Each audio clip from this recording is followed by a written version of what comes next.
the storytelling and the attention to detail. Be on the lookout for more announcements for Light On throughout 2025. Anyway, let's move on.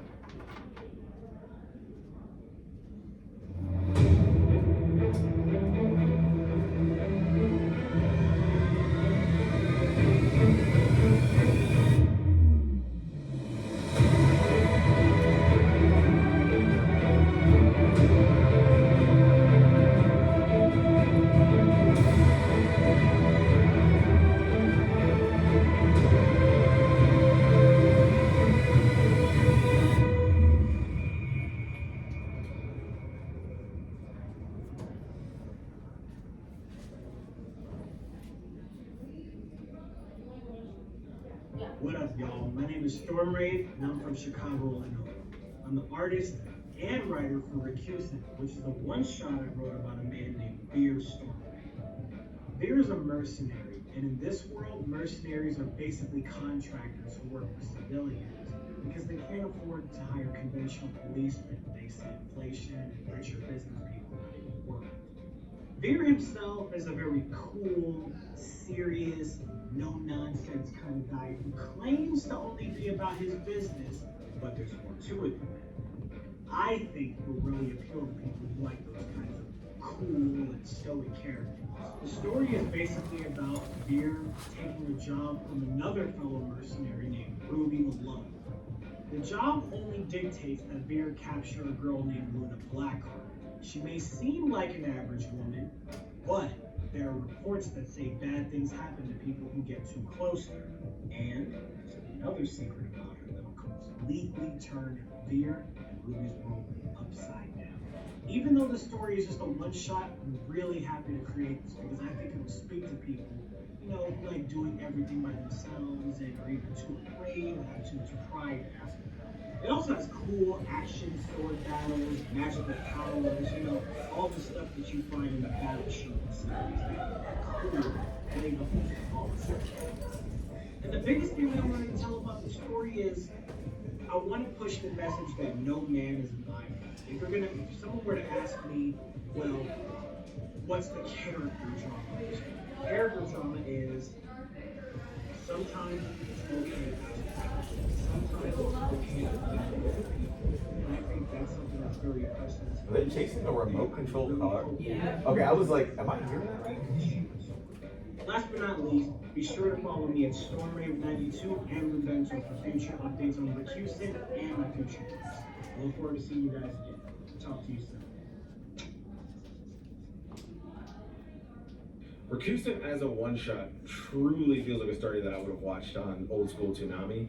I can see it coming out alongside all the other big shows that were coming out during that time. And, it tells this grand story with this grand adventure with characters who are not afraid to get emotional.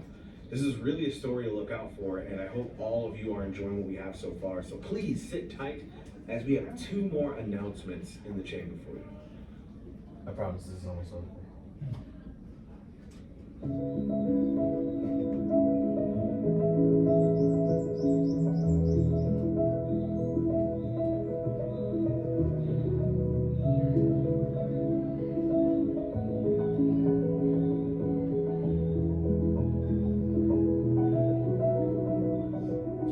So if you haven't guessed yet, these are all people that are underneath the publication that we have here at Toledo. So we have different people from all around. Obviously, you just saw Storm Ray, who's from Chicago. You saw Joey, who's from Malaysia. And you're going to see the other 2 who are on here. And there's a few others that we haven't announced anything yet, but they're coming here. So.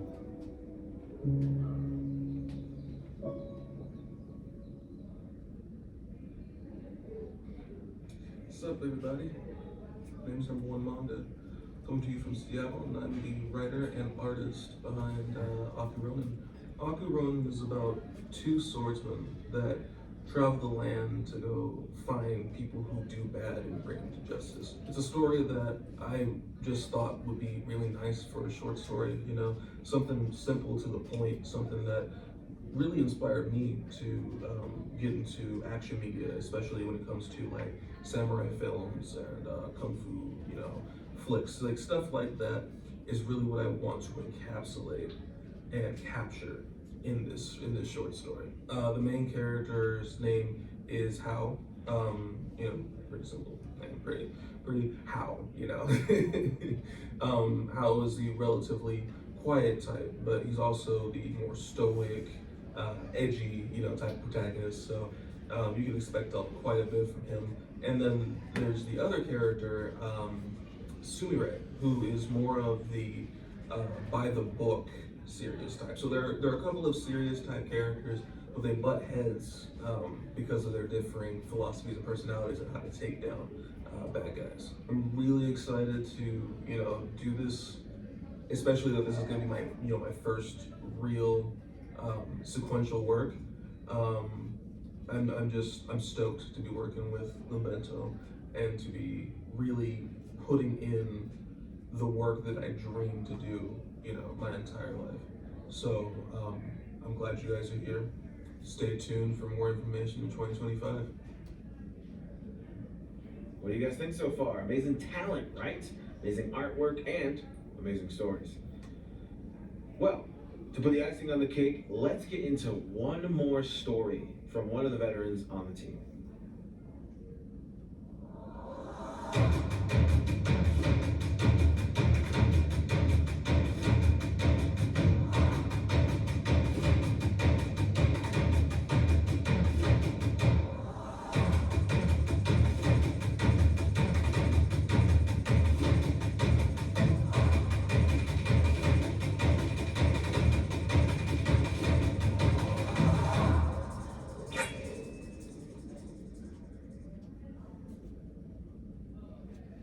Hello everyone, I'm Yuki and I live in Philippines. I'm the artist and writer for series Psycho. Psycho is the story of a world where humans and yokai coexist. In this world, there are those who hunt and exercise the supernatural beings, known as hunters. They wield their swords that seal other yokai, using their demonic power to fight. The story follows a 16-year-old Miyamoto Itsuki, a student from Chiba Prefecture, who joins the hunters after his childhood encounters with yokai. What awaits him, you will have to find out when Psycho releases in 2025. Well, that does it for the LumeBento Connect. We hope you heard about a project to get excited for. We will be doing these as needed and be giving you updates as time goes on about each story. Thank you so much to everybody for tuning in, and remember, let's recall imagination. So that is literally, that last part that I said is literally like the slogan that we have for the company and stuff like that. So I'll give you guys an intro about myself, but let me actually get this slide up first, making sure everything works. I wonder if you know. Okay, you work?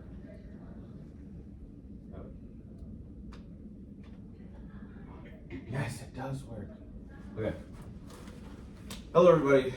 As you saw in the video, my name is Marshualartz. I've probably said that 1,000 times by now. And this is the reality of creating manga. Now, I know most of us here often hear about the dark sides of creating manga and creating things like that. But since my travels to Japan and working with a couple different mangaka in the field, I've learned a lot of different things. Not just how to draw, but the different tips and techniques that it actually takes to create manga. Because they have a bunch of international competitions. We've always had them. And that's kind of what I want to get into if you want to create something in that realm. So I have to first ask these questions. Would you guys consider these manga? Most of the time, most people say yes, because stylistically, right? It looks like manga. It's what we know as manga. Same thing about these. One of my favorites, which I'll tell you, it's a really good manga. If you guys haven't read it, you should, okay? It's really good. Berserk. Kind of dark. Don't let your kids or brothers or younger siblings read this. It's maybe fantasy, but it's edgy. It's edgy. What about these three? Consider these manga. Yeah, right? Naruto, Bleach, My Hero, everybody knows about those. Oftentimes, when people are thinking about creating manga, they think about a style, right? They think about just what shonen is. They don't go to shoujo, seinen. They don't go to these other types of looks, these styles, right? So when we start bringing up stuff like this, that's when people look at it and they go, you still gotta work on something. The funny thing is that one is Shaman King, which is a little bit old school, and one is a little bit more modern, which is Mob Psycho. Everybody knows Mob Psycho. You've either watched the anime, but if you've read the manga, the creator, when he was creating One Punch Man as a webtoon, it looked like crap, but it was popular. People loved it. I remember going to this college when my friends lived here, and they introduced it to me like 2012, 2011, 2010, and I was like, what is this? Started reading it, and was like, oh, I'm blown away. This is actually really hilarious. Same thing with these. People don't like One Piece because of the style, usually. Do you guys even know what this is? Do you guys know what this is? Shin-Chan. We've all seen Shin-Chan before, right? Oh, yeah. Yeah, Shin-Chan has his own manga, and I think a lot of people too would consider that stylistically not to be manga because of the way it looks. And I just want to change people's perspective that looks can be deceiving. So, and that's Attack on Titan, famously known for having a bad ending for most people, but it is what it is. Going on from there, the reason why I'm showing you all these is because each different thing brings something to the table. The composition, the camera angle, everything can be improved on over time. It's not just one thing that does it for everybody. As you can see on the right side, or your left side, all of these are the old drawings that each creator has done. And then from there, you have, does this actually work on this? No, it's a TV, it's not a screen. I have a little laser that I can point, but it's not gonna work on this. All of the older style drawings are on your left-hand side, but then they update it over time. They get better, the style changes, they learn how to draw these characters. These are all things that you have to consider when you are creating your story. It doesn't matter if it is a manga, if it's a comic, if it's a webtoons, whatever. That's something you have to consider. And that's why we're talking about the reality of creating manga. So let's get into it. The first thing we're going to talk about is Kisho Tenketsu. No, I'm joking. That's just going to be in the panel somewhere. We're going to talk about Kisho Tenketsu, which is the Japanese and Asian storytelling method that they use in your favorite manga, your favorite teleplays that you watch, or even your favorite manhwa or anything that you read. We're also going to be talking about things and different techniques with panels like kakeyami, other things like fukudoshi, and we're going to be talking about the lies you need to tell within your stories and within your panels to actually make the audience more intrigued. These are things that we've read before. These are things that we've watched before. It's not hard. It's just we don't know it because it's not commonly taught here. So, what is a martial arts? Now, you've heard my name a couple of times. Yes, I understand. It's my avatar because I love penguins. Okay? Just so you know. But, another question, is it edible? No. But it can be. Alright? Alright, let's just talk for a minute. Let's just talk. Anyway, let's dive in. So, I do run a YouTube channel where I actually do talk about these types of things. I do draw all the time, stuff like that. That is where you can find me. I'm at 81 subscribers as of right now, but I'm trying to reach at least 500 by the end of the year. So, setting goals and standards, that thing that we don't learn sometimes.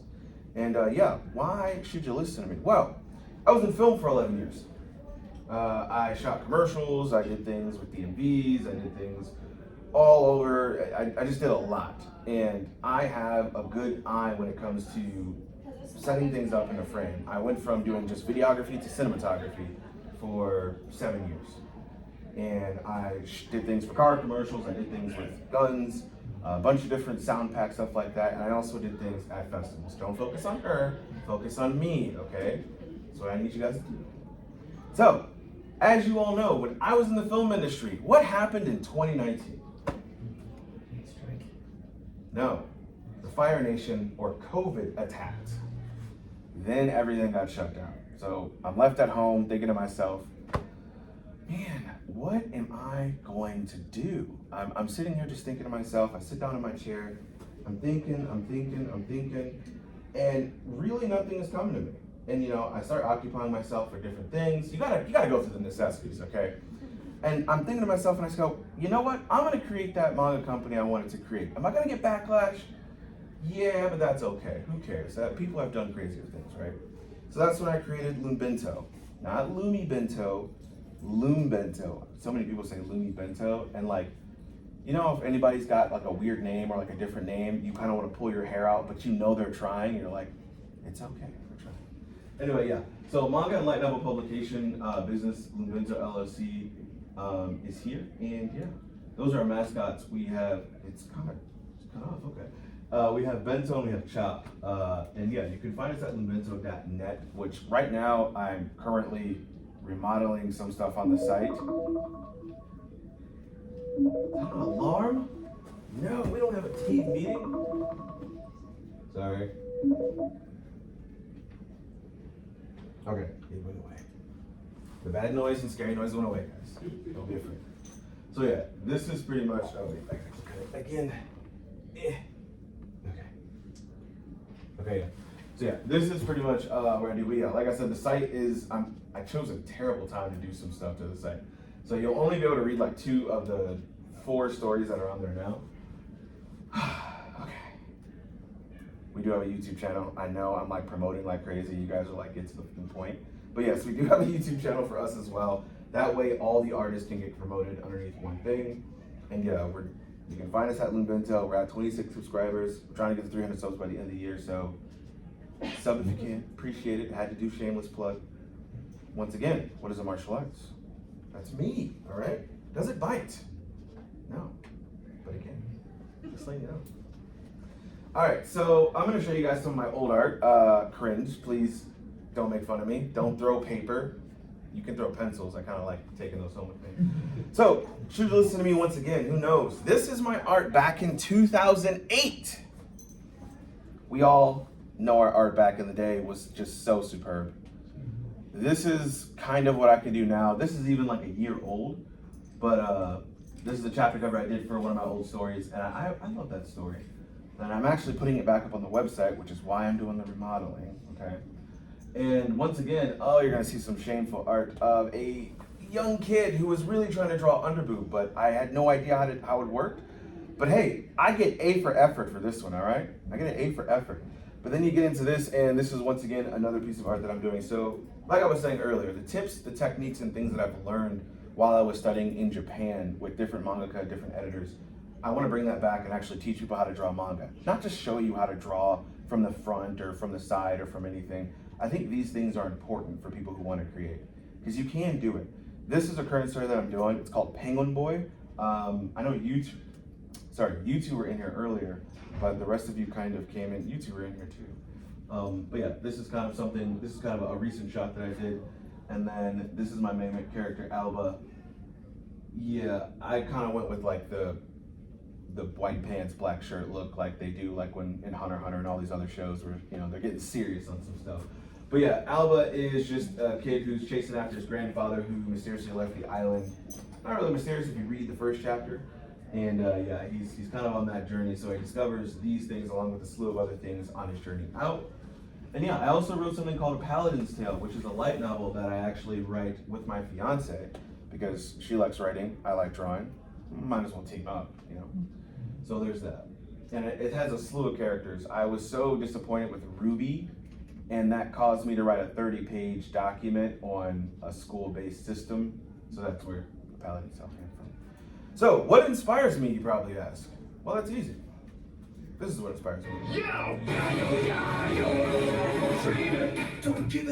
We're not gonna watch the whole thing. If you guys seen 4 Kids One Piece, you're amazing. If you haven't, at least go listen to some of the voice acting. It was really good, I'm not gonna lie to you. But that's what inspires me. I'm a huge One Piece buff.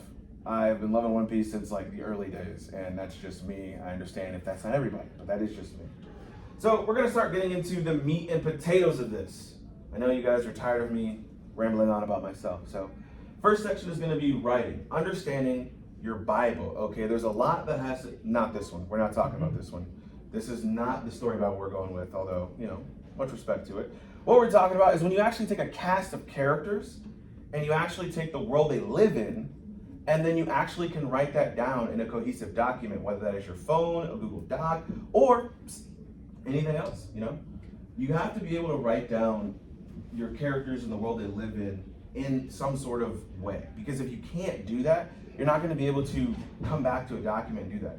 If you're trying to create these characters, right, and out of nowhere you're like, oh, this character is able to do this, this character is able to do this, and then you're 16 chapters in and you forget that a character can do something, somebody's gonna call you out on that, and you don't want that to happen. I know I don't, because what happens is we have a lot of ideas inside of our head. It's all jumbling around up there, all right? And then you got your friends telling you to come hang out, you got your family saying, hey, come down for dinner. You're thinking about wanting to go bowling or anything else, and it's not really conducive. So write it down. Make sure you write it down. And from that, I just say, you're gonna have a lot of crazy, weird things, all right? I don't know what that is. Some of you might know. It could be your sleep paralysis demon. We don't know what it looks like. But all I know is that there's no idea that's off the table, okay? Everything you come up with is allowed to be on this table. Don't let anybody come and, clear it off for you. It's your job to keep it on there. Because people are gonna come by and say, man, this guy's a whiz. What is he doing? And so from there, are you a plotter or a pantser? While you're writing your characters, while you're writing your story Bible, this is what you have to ask yourself. Does anyone know what this means? Okay, you know what this means? You don't? Okay, you two can leave. You can stay. No, I'm just playing. A plotter versus a pantser. So, in layman's term, these two pictures should pretty much be descriptive. A plotter is going to be the person who goes point by point by point by point, no matter what, to really nail their story. A pantser, which is what I am, they're just gonna kind of go wherever the wind takes them. They're just kind of be like, I'm just gonna create here and here, and you're gonna really make your plotter angry because they're gonna be like, it's not structured. Please do it in order. But that's okay. Let me give you the actual definition. Pantser, to fly by the seat of your pants, little or no planning before writing. That's me.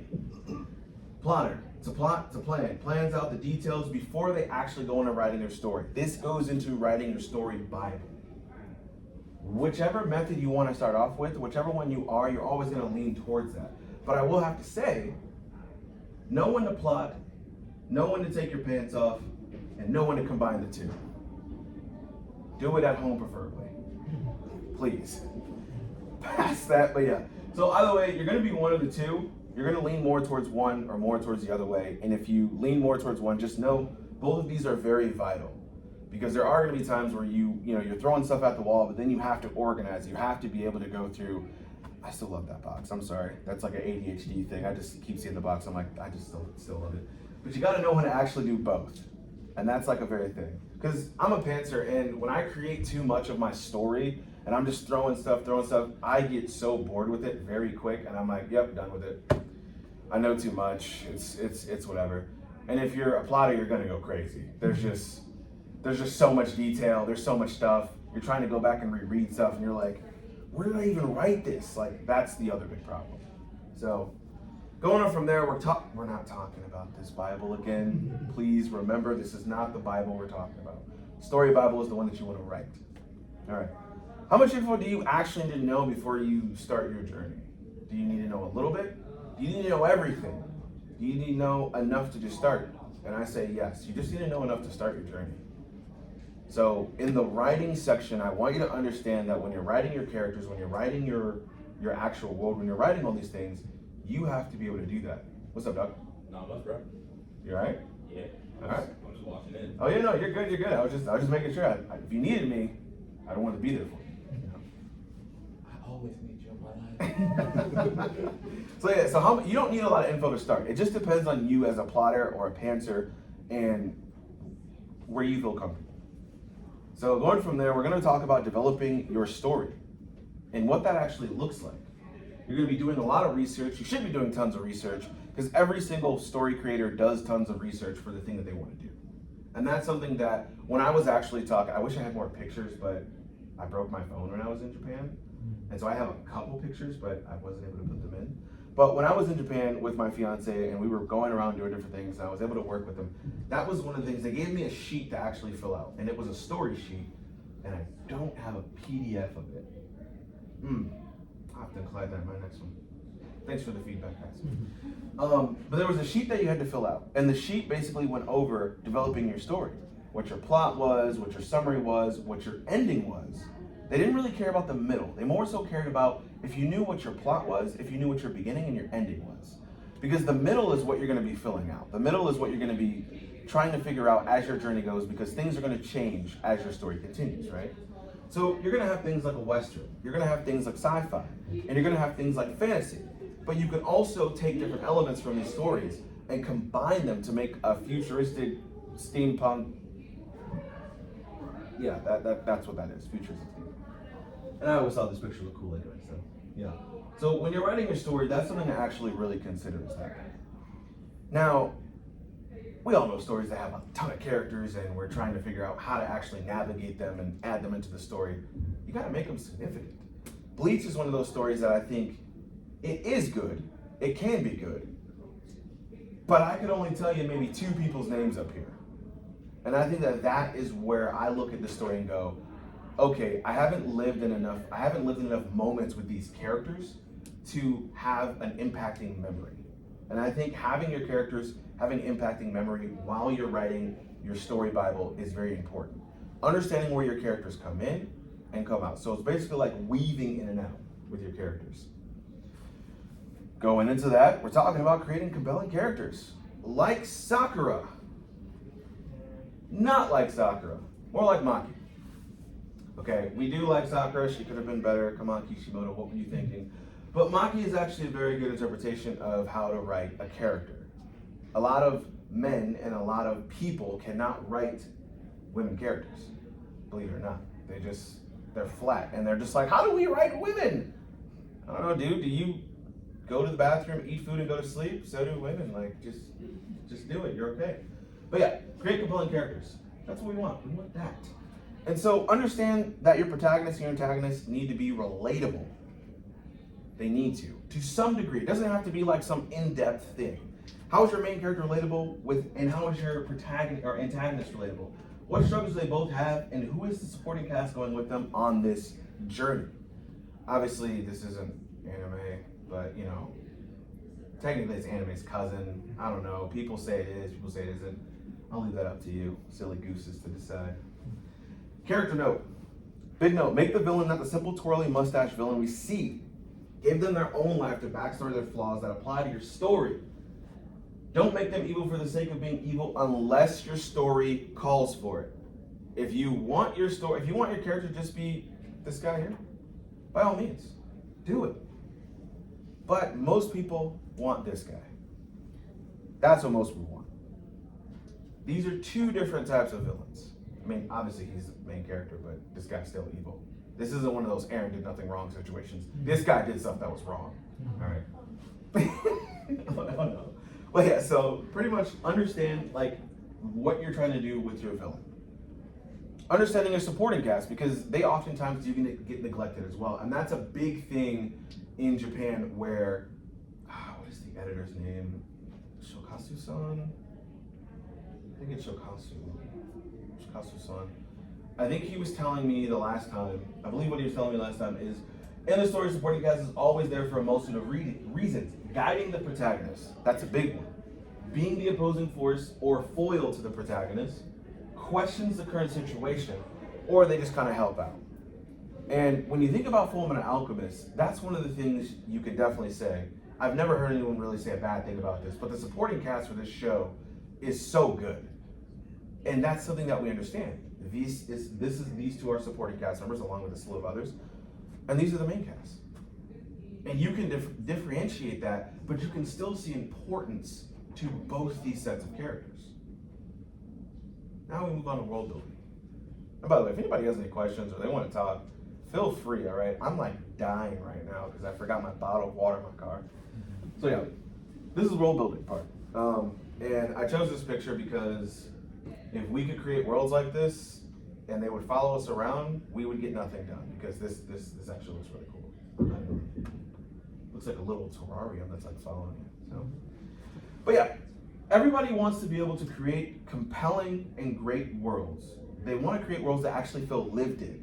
Ones where you actually know the creatures, the foliage, everything like that. When there's a world building document that you're writing, you want to focus on these things, along with any sort of power system or any sort of thing that the characters are going to be attached to, power system, academy, a cop, or anything like that.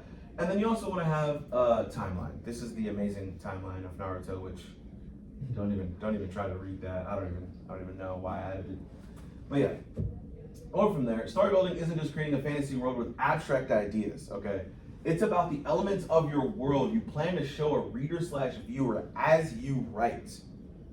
Understand what I just said, that last part. It's about the elements of your world you plan to show a reader/viewer as you write. Can I get an amen?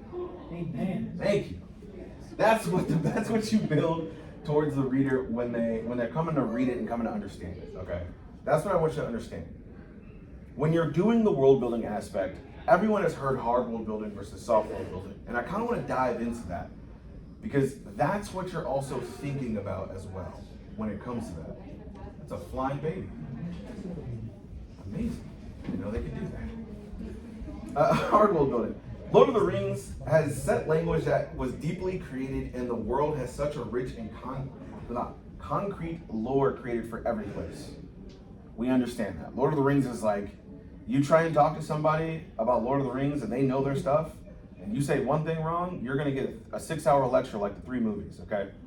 But soft world building is something like Spirited Away. You don't have to understand the intricacies of how the magic works or how the spirit world works. It's just a fun ride. And you get creeped out a little bit by that mask character, but it's still a fun ride, right? What are you prioritizing in your world building? These are also other things that I was asked when I was creating Penguin Boy, when I was doing my other things, because I got really harsh critiques back from my editor because he was like, hey, you're not looking at this, you're not prioritizing this. What are your priorities? Are you doing something like Harry Potter and the Sorcerer's Stone? Or are you doing something like Fullmetal Alchemist? And when you ask that question, is it the characters, is it the setting, is it the conflict, is it a detailed power system, a detailed way of life, detailed politics, a loose power system, loose way of life? And the last thing is very important. Does anything in your story, or not anything, does everything in your story need to be explained? The one thing I found out where the West is concerned, or a lot of people who create things outside of Japan, whether it's manga, comics, webtoons, anything, everything has an explanation. And I personally don't care for that. I like to be able to figure things out on my own. And I think a lot of people do. When you look at shows like Naruto, One Piece, Bleach, Dragon Ball, Jujutsu Kaisen, if you're older like me, 20th century boys, none of these stories had everything polished out. They didn't have everything planned. And believe it or not, a lot of our favorite manga, some of these up here, also had that exact same thing. They had enough figured out about their power system to start the story, enough about their characters to start the story, and that's kind of how it works. Now don't get me wrong, the little that I have written where it says, hey, they have these kind of things figured out, that's enough for them to start their story. This goes back to the whole plotter versus pantser thing. When you figure out what you are, then you can figure out what's enough to start your journey. And I think that's very important. Massive gaps in your story for your audience are okay. Now, I'm not saying have a time skip after chapter 1, okay? I'm not saying that, that's a little too much. What I'm saying is, it's okay leaving out the way your world works to create a mysterious feeling and wonder. That is a huge thing that happens in a lot of manga. It is a massive thing. Spirited Away, for example, we just talked about that. There is a huge gap of why her parents turned into pigs, but how that was even able to happen. Obviously, they turned into pigs because they were greedy and ate food and all that stuff. We understand that base knowledge, but there's no one to come out and say, all right, guys, let's pause the video here. This is why this happened, and this is why you feel like crap. Congratulations. Let's continue the movie. Because if it did, that would just be boring. You want to be entertained and actually get away from things. So when you look at something like Kiki's Delivery Service, it's the exact same thing. Freaking love this movie, by the way. Kiki's Delivery Service is amazing. What do we know about the witches in there? What do we know about the magic? We don't know anything. We just know that a boy, I think it's a boy falls in love with her, or she ends up liking a boy, and she does a delivery service. Better than Amazon, I'll tell you that. And then Dragon Ball is another one. Dragon Ball didn't know what it was. We all know Akira Toriyama was just like, cool, we'll do this, some sort of alien, I guess, and space monkey people. Cool, we'll run it. It's kind of what he did. And people still crave it to this day.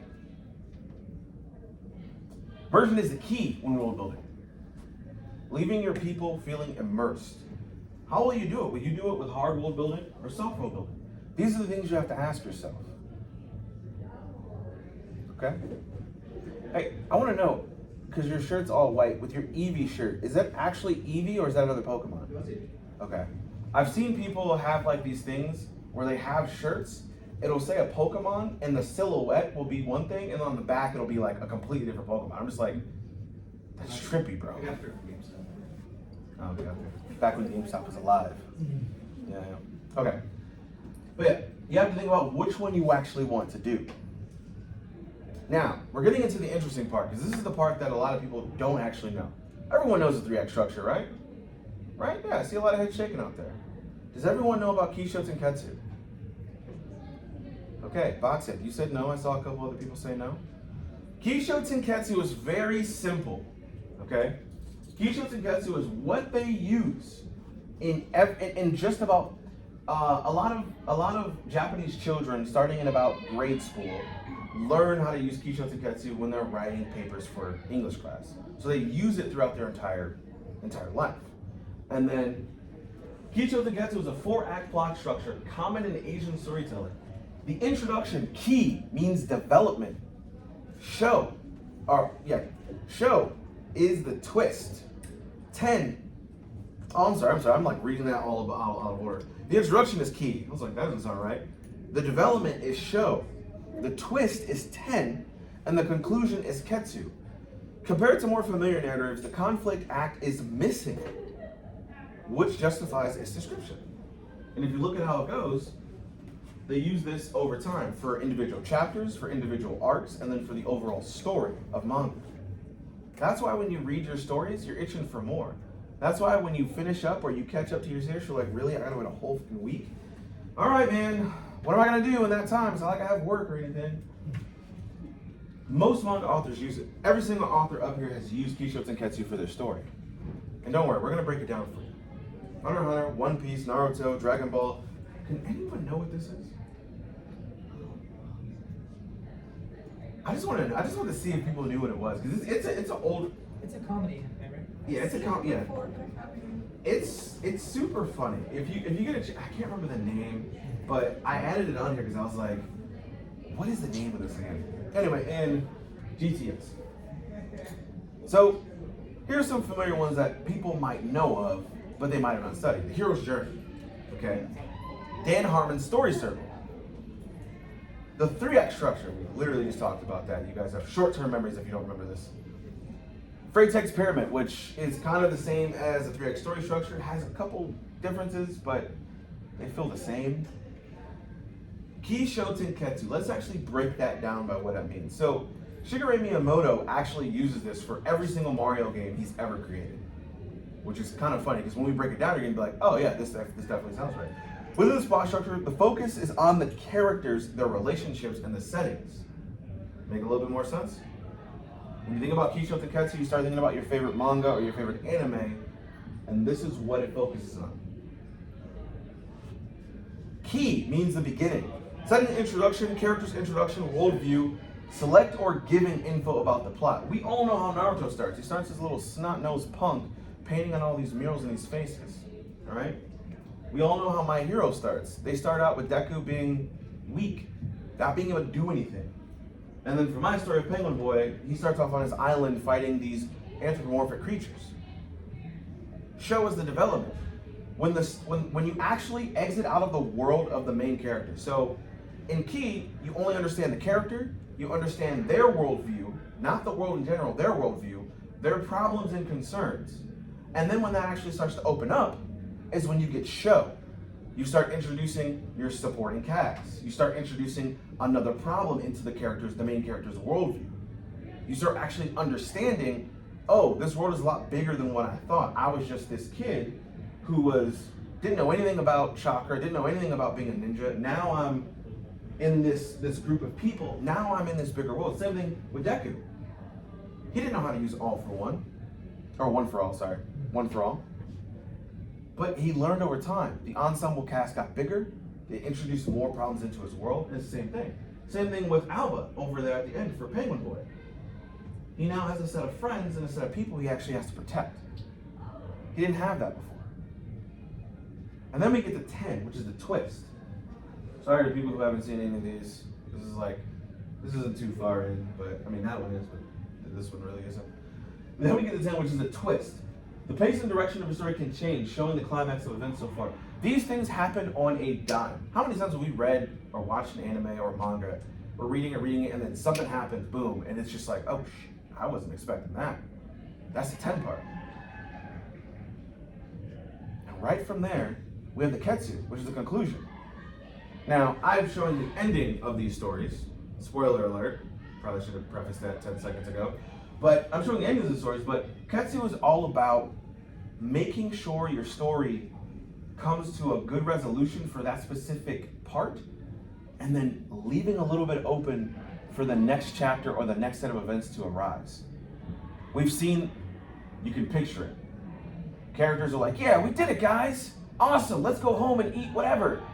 And then some character walks out of the shadows laughing like, ha ha ha ha. And then you're like, oh shit, I can't wait for next week to happen. I don't know who that is, but it's gonna be epic. That's literally what this is about. Places to push or write it, if you're done, if you're there. I'm not gonna say us, but I mean we're kind of there.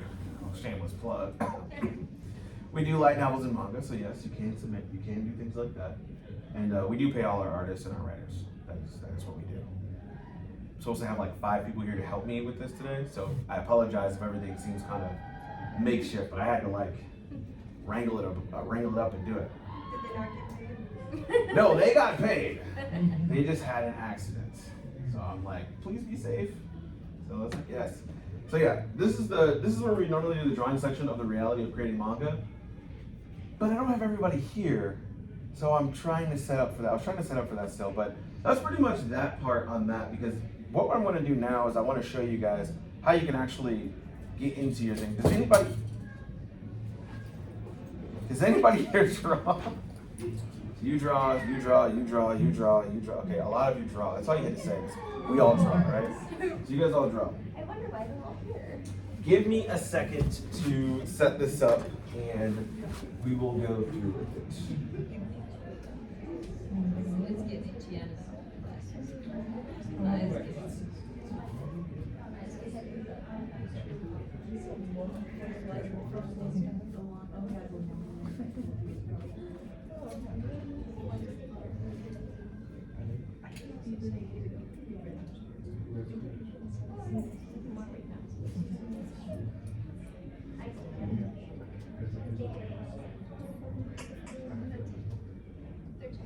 Okay.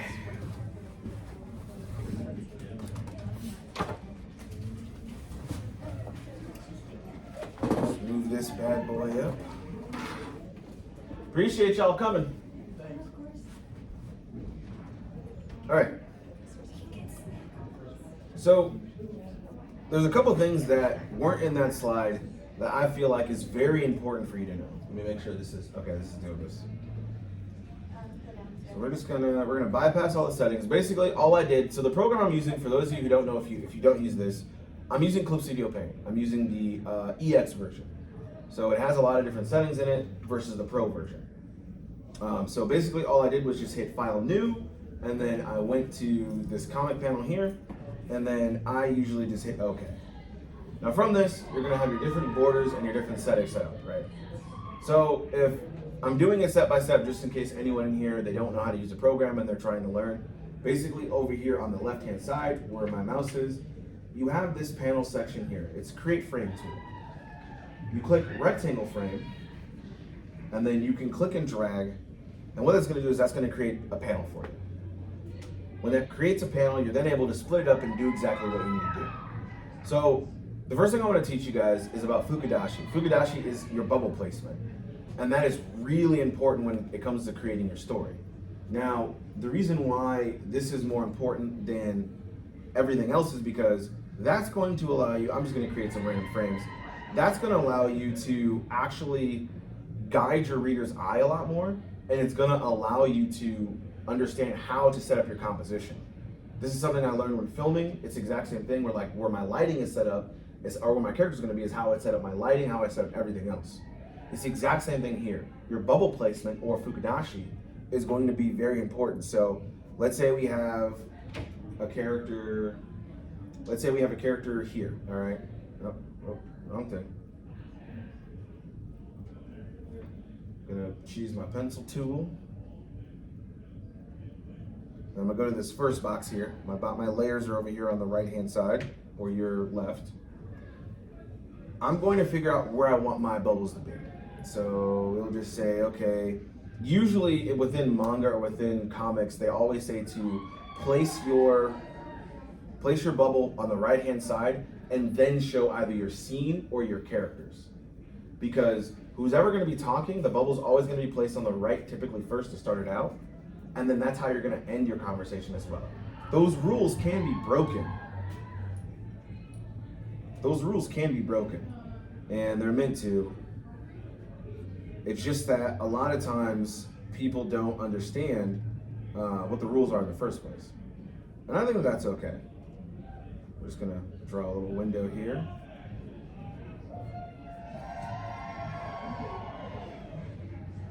And we're gonna move on to the next one.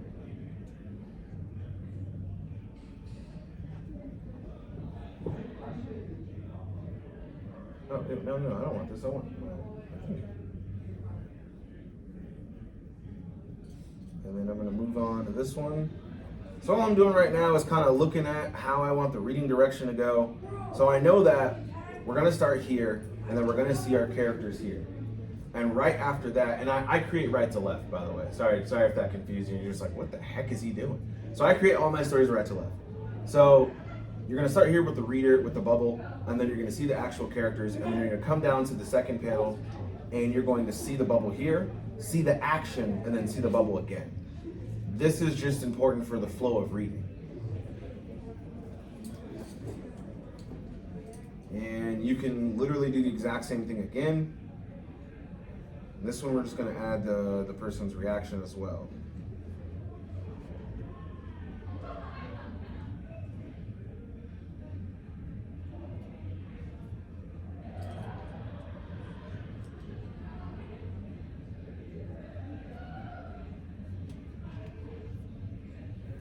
So I'm doing a couple things here. Let me just kind of click on this one here. I'll label this out. This is 1. This is 2. This is 3. Okay. So within what you're seeing right now is I'm showing you a couple different things. And I need my mouse.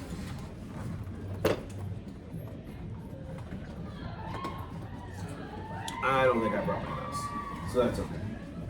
What I'm showing you right here in this first one is just kind of reading and how it goes. This last panel is I'm showing you how to lie to your audience. So what that means when I say lie to your audience is it's okay for you to distort the perspective. It's okay for you to draw things that don't seem atomically correct.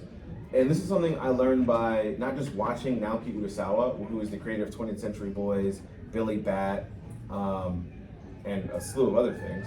But like, that's something that he stated when he was teaching at a university in Japan. He was giving a lecture and he was saying lying to your audience is really a big thing. I think he even has a YouTube video on this as well, which basically goes and it sets up this. If your conversation starts on the right-hand side, and your dialogue starts there too, and your people are on the left-hand side. You come down here. I didn't draw on this panel for a specific reason. I don't need to. What I'm doing right now is I'm doing my rough draft, or I'm doing my name. And that's allowing me just to say, okay, this is my bold placement.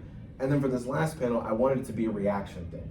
So maybe the beginning part or the first panel is them kind of having a conversation or them posing a question. And then you get to see a little bit more of the establishment in the second one. And then the third one is, I didn't draw it in, but the third one could be, we'll do it like this.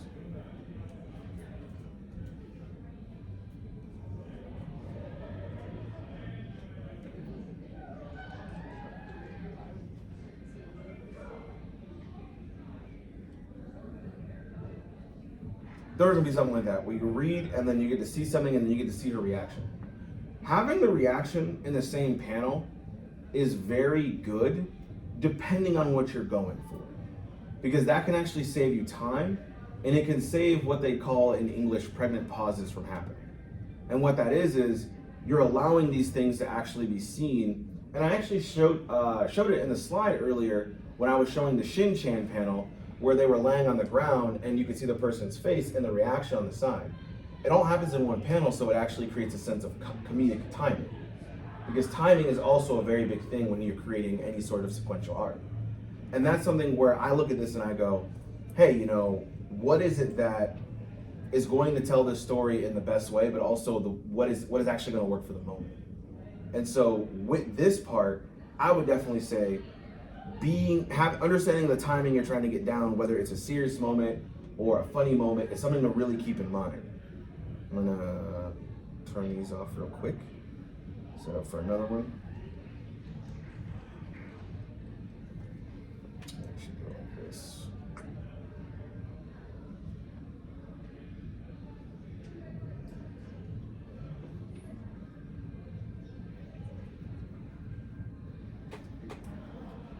So, what I mean by that is this.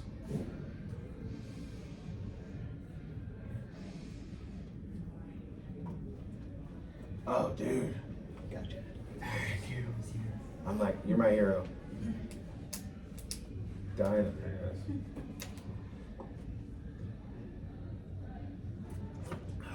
guys. Edit the spot. Okay. So what that means is, during this part, okay, if you're going to, and this, I'm talking about specifically lying to your audience. Now, I'm not talking about, you know, lying in the conventional way. I'm talking about in a way that's entertaining to your people.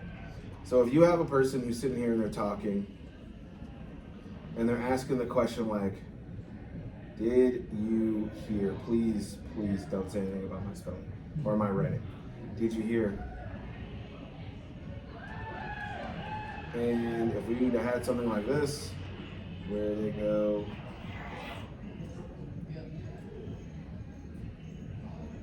hear what? And we see that's coming from like another panel.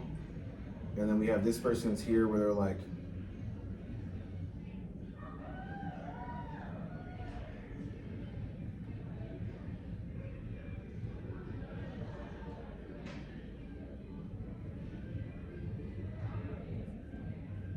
they're kind of sitting there just kind of doing whatever. This kind of looks awkward. And it's just because like, it doesn't really fit contextually for what's going on. Versus, we'll do it all in one panel, we'll actually keep this about the same size.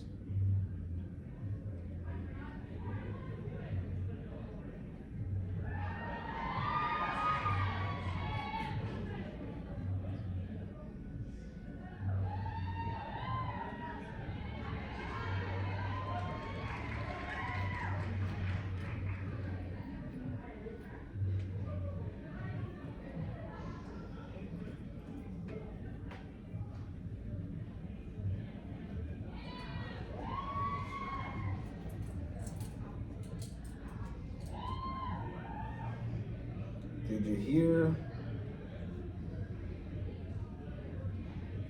Hear what? It kind of creates this sense of uninterest within just the one panel. This bottom one works a little bit more for this scene specifically. You don't have to do this for every single panel. Understand that. You don't have to.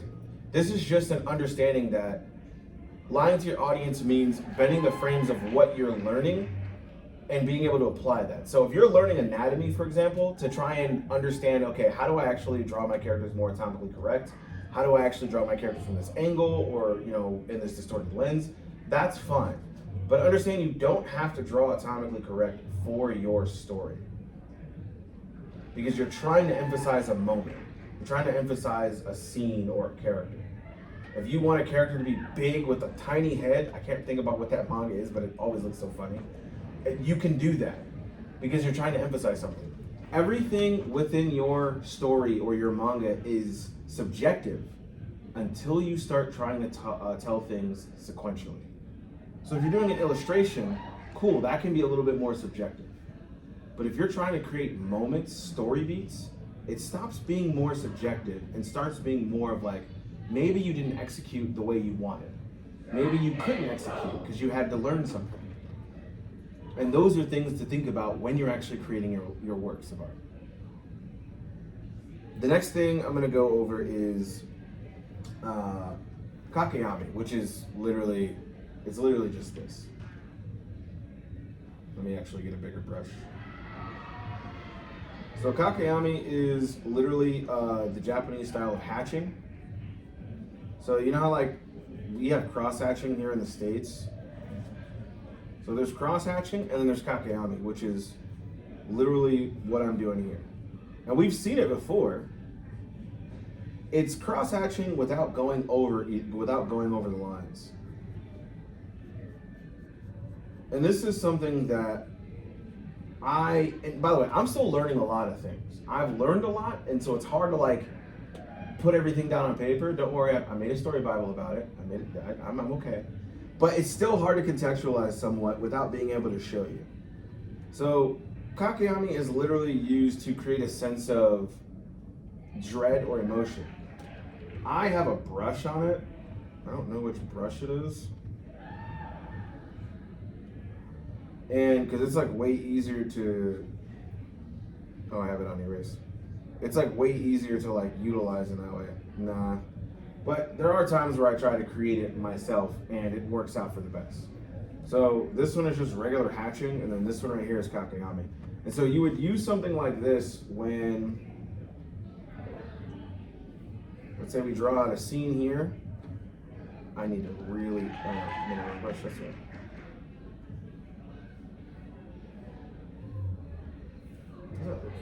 Oh, okay, that looks fun. So I'd use it, so let's say a character is like,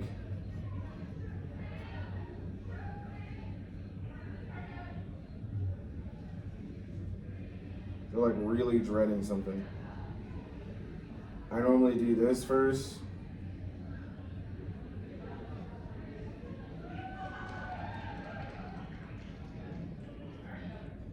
And then what I'll do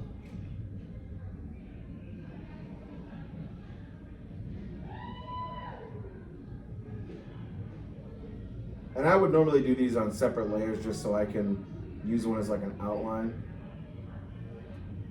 But then I do something similar to this. And this is and you can easily get a brush to do this too. Like you don't have to do this by hand. Listen, we live in a digital age where you can use a lot of different things, 3D models, brushes, 3D assets. And those are things that definitely help up speed the process. Because you are one person, okay? And you don't have time to be at your computer all day doing things. You gotta make food for yourself. You have to feed your gerbil, take your cat for a walk. You know, we all have different responsibilities. So it's like, use the 3D assets, use the different brushes that come with not just Clip Studio Paint, but any of the other programs that you're using. Which if you're creating any sort of comic or manga or webtoons, I will argue that Clip Studio Paint is by far like the best thing. Because it comes with all these things. But like, this is normally the way this stuff looks. Is it kind of, and this is what it's mainly used for, when somebody is like, kind of like, you know, oh man.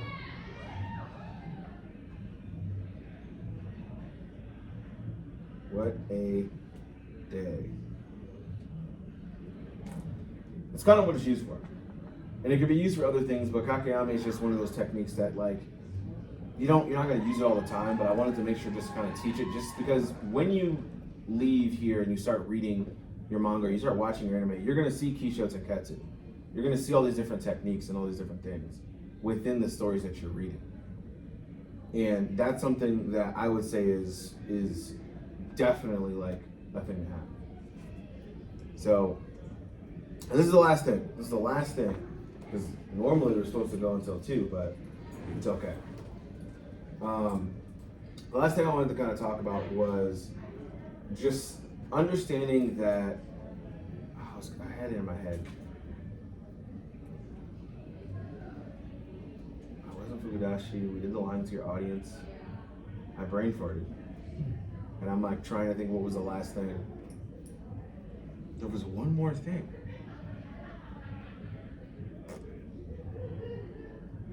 Oh, yes, that's what it was. So you see here, when you are creating your story, use different font. For the love of everything holy in Saint Seiya, okay? use different font. That was the biggest critique I got, or one of the biggest critique is like, dude, you gotta use different font. You gotta use font for when you're yelling. You gotta use font for when you're injured. You gotta use font for different sound effects like a radio if they're on the phone. So over here I have like tons and tons of font that I have. And I change it up. So my title looks like that. Names and places look like this. And I know these are like tiny, so let me blow them up a bit.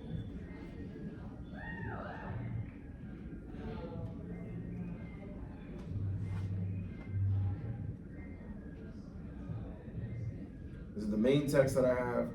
Surprise yelling.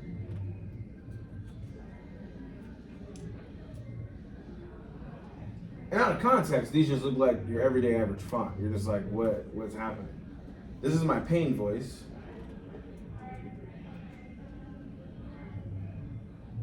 So when they're in pain. So it's like, these look like your everyday average font, but the moment you start applying these to your stories, you start to see your stories come to life. Everything from your character writing, to your story writing, to how you set up your composition, to even the few techniques that I was showing you guys today, all of that is going to make your story interesting to someone. Everything ties your story together. Everything grounds it to what it's meant to be. I don't care if you're doing a rom-com, if you're doing a shonen, if you're doing a slice of life, if you're doing BL, no matter what you're doing, everything has its place. And so if you take anything from today, it's that you gotta start creating, you gotta start writing, you gotta start doing it. Because no one's gonna put your feet to the fire, no one's going to be there to hold your hand and draw for you, because that would be, buy me dinner at least first. But like, all these things are there for you to learn. We don't have the ability in America to learn actually how to create this stuff. So as someone who's running a publication company and who's working with, people who are both foreign, who are both here, I'm learning myself because I know manga is going to be big here one day, and it's something I've dreamt about doing since 3rd grade. And no matter who tells me I can't do it or I can't do this because of who I am or where I live, I'm still going to pursue this, and I want you guys to understand that you can do it too. So, thanks for coming to my channel. Appreciate everybody. Yeah, show off everybody there. Yeah. To the people who are watching this afterwards, thank you. Appreciate you. Peace.